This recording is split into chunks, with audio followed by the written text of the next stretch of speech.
Imagine yourself that you are a student who is trying to give the examination, the test, and if your parents are poor, what would you do?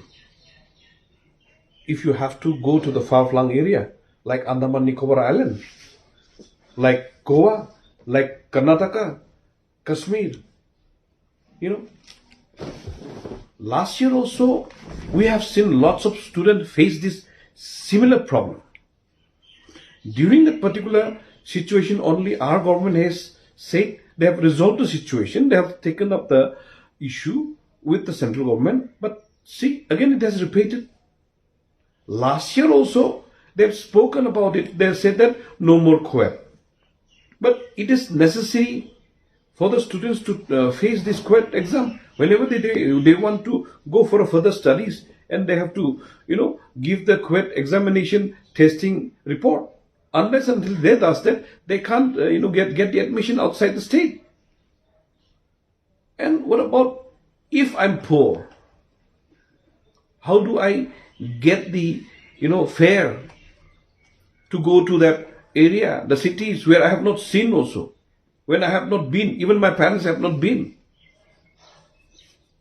So, as an MP, we have already written, and then I'm also again trying to write to the Education Minister, even to the Prime Minister, definitely.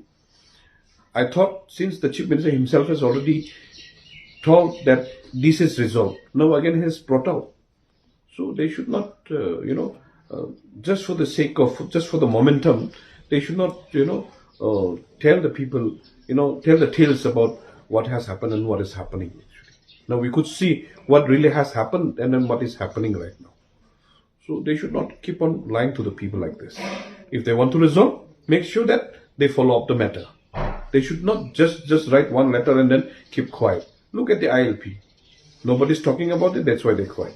Look at the HCD. Nobody's talking about it, they're quiet only. So likewise, everything is for when the situation arises, only they talk.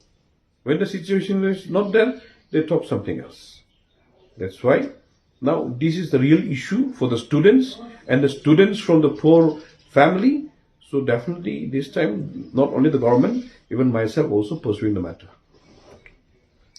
Yeah, definitely we will take up this matter issue. I will definitely have a word with my other colleagues from the Northeast Forum we have, and then moreover, I'm from the one committee which is quite strong. Like I've got my my committee is with personal, and then public grievances also there, and then law and justice. So I will definitely talk with my chairman regarding this particular issue which is being faced by our children, and then I will make sure that definitely we will talk with the government also, along with our government. We will see what we can do it together.